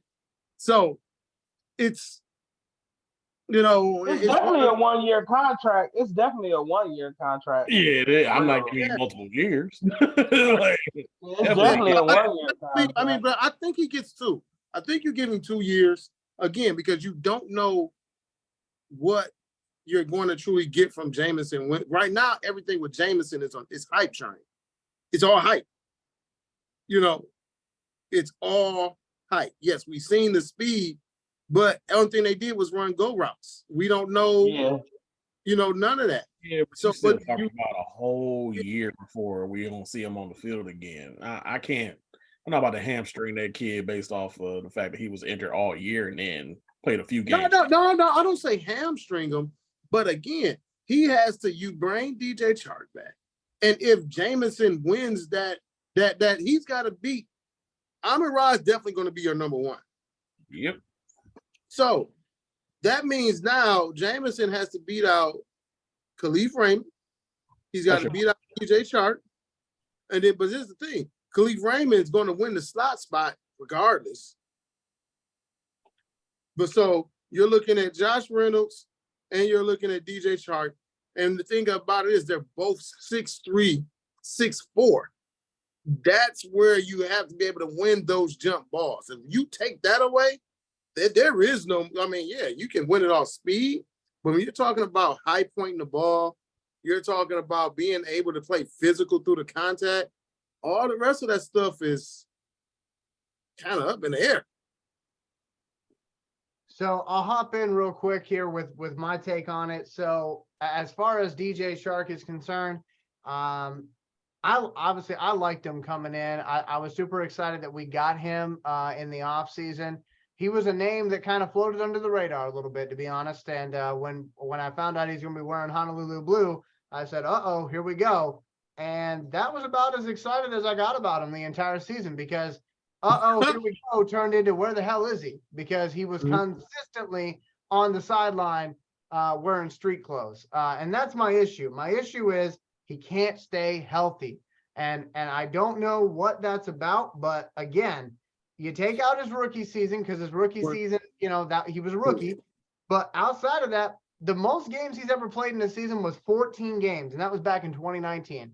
So while I like the guy, and I would say offer him a contract, I would be shocked if he's in a Detroit Lions uniform this upcoming season, because he took a 1-year deal with Detroit as a way of proving himself to all the other teams in the league. That's what that was. Now, he may have fallen in love with Detroit, which is the hope, and maybe he's willing to take a little bit less to stay with Detroit, which again is the hope. But I got a feeling that he's going to want top tier type money, and I don't think we should give it to him because he can't stay. Better not. No, I don't think they're going to give him top tier. Like I said, he missed weeks 4 through 10. Yeah, those are weeks he missed, and then 11 through 18, he was there. He's also got that. He's proven that. He's already won a Pro Bowl. He already went to the Pro Bowl with Jacksonville before. So I bring him back. I definitely bring him back. Like I say, 6'4", 200 pounds. He runs a 4.3. He's going to stretch that field, and that's going to give us more help. Like, I don't want to take away from weapons without replacing, number one.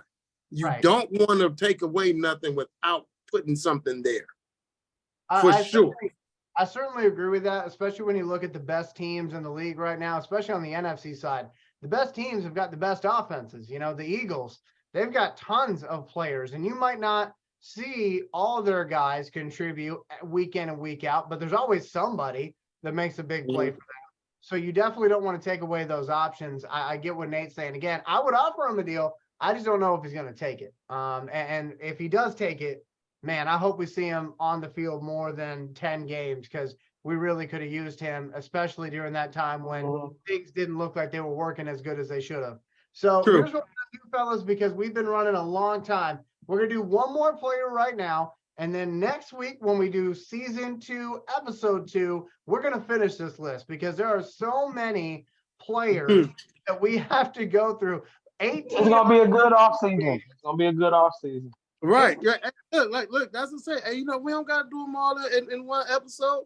We could do so many. Hey, it's okay. We going to get through it. We ain't got to force it all together. So last one for tonight before we wrap things up. Defensive lineman, John Kaminsky. I'm going to give you the stats, and I'm going to take this image off the screen so everybody can see us. So 30 tackles, 18 solo, 5 tackles for loss, 4 sacks, 12 quarterback hurries, 3 pass deflections, 1 forced fumble. I feel like when I read out a bunch of stats, it usually means the guys are going to want to keep them. So let's go ahead and go to Reggie Funchess. Reggie, what do you think, my friend? Without hesitation. You already know how I feel about Kaminsky. That's my guy. And to be completely honest, he's my defensive MVP for this year, because he's the one that allowed our rookie to be as good as he was this year. So definitely.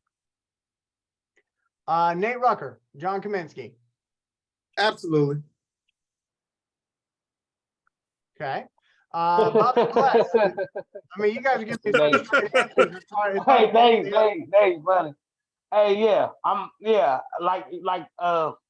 like Kaminsky, man. He the one that's Aiden Hutchinson running mate. He the catalyst to make the Aiden Hutchinson button work. So I'm good with that. And like I said, I like tough dudes. So if you can give me Kaminsky on one side and my boy Sewell on the other side, I'll take over this fucking country. Period. All right. So for me, much like Isaiah Buggs, Kaminsky did come out and he said, listen, I would be willing to take less money to stay with the Detroit Lions. So I am going to be curious to see what type of negotiator is Brad Holmes. Because remember, this is kind of the first time, obviously he had last offseason where he had to re-sign some players after a bad season. And the reason why I say it like that is because when you're coming off a bad season, there's not a lot of people knocking on your door wanting your services. But when you're coming off a good season, then people are like, well, now I could see him in this defense, or now I could see him in this offense. And what can Brad Holmes do to keep these guys in Honolulu blue? That will be the question. And again, we got 10 more free agents that we'll be covering next week. And we got some restricted free agents we're going to be going over. But for right now, we're going to go closing remarks. We'll start off with Reggie. Reggie, you are pinned, my friend. I'm just happy that my team is relevant, man. Like, even though we didn't make the playoffs this year, just the fact that we went through what we went through this year, starting off bad, ending off good. Think about, just think about the numbers that we talked about today. You know, offensively, what they were capable of pulling off. You know, being relevant. Man, this is a beautiful thing to see. So I'm just excited, to get this draft over with. You know, see what other pieces we get in here. Looking forward to the free agency, see how Holmes attacks that as well, and then ready to hit the ground running next year. Because honestly, to tell you the truth, we should be contending for. We should be winning our division at the very least. Let's just put it like that. Bobby Bless, your closing thoughts, my friend. I miss my football team. I done had to watch all these other teams that wasn't Detroit Lions. I'm tired of watching these bums. Hurry up next year. So I'm tired of watching these bums that ain't the Detroit Lions, like I said. And anyway, let's go Lions, guys. All right, my friend. And Nate, your closing thoughts here? We coming. Y'all, all y'all who was talking about fire Dan Quinn You mean Campbell? and all this Dan Campbell. Damn, you get these posts all kinds of names. No, it's too late. It's too late. Oh goodness. Fire Dan Campbell, fire Aaron Glenn, Only dummy said fire Dan Campbell. For real. Man, listen, these fools kept saying it was every time you turn around, fire Dan Campbell, fire Dan Campbell. He playing Madden. He doing this. He can't do that. He can't do this. But if that's why I kept making these posts. Like, where y'all at now? I don't hear none of this hoopity hippity hoopla. Hey Ron. Hey Ron. Like dog, where is it at? We always say keep the same energy. Everybody that kept saying fire Dan Campbell, he can't coach, he can't do this. The moment the guys bought in and the guys started paying attention and the guys started to believe, guess what? We put the whole league on notice. So next year, without question, we will be the odds-in favorites to win the NFC North. Oh yeah, we win in the North. Fuck that. We win in the North. Us winning the NFC North in itself should get us into a point of hosting the playoff game. It should. That's just, like I say, that's just winning the North. We should sweep. We should be 6-0 in the North by itself. We almost did that this year. Shit. Yeah, we only lost once to Minnesota. Sorry, go ahead, Nate. Go ahead. I said, so I'm good with it. We coming. So my closing thoughts is more just kind of excitement about our show here. We put together a lot for you each and every week. We'll be back again next week with another episode. And hey, season 2 is on the way. This is going to be the biggest season of On the Hunt that we have ever had. And I don't just say that because it's a new season. I say that because of all the things I know that are going to happen that we've been talking about behind closed doors. So I hope that you will like, comment, and subscribe. And we will see you next time. For Reggie Funches, Bobby Bless, Nate Rucker, and myself, Elijah Winfrey. Talk to y'all soon. Go Lions. This is On the Hunt.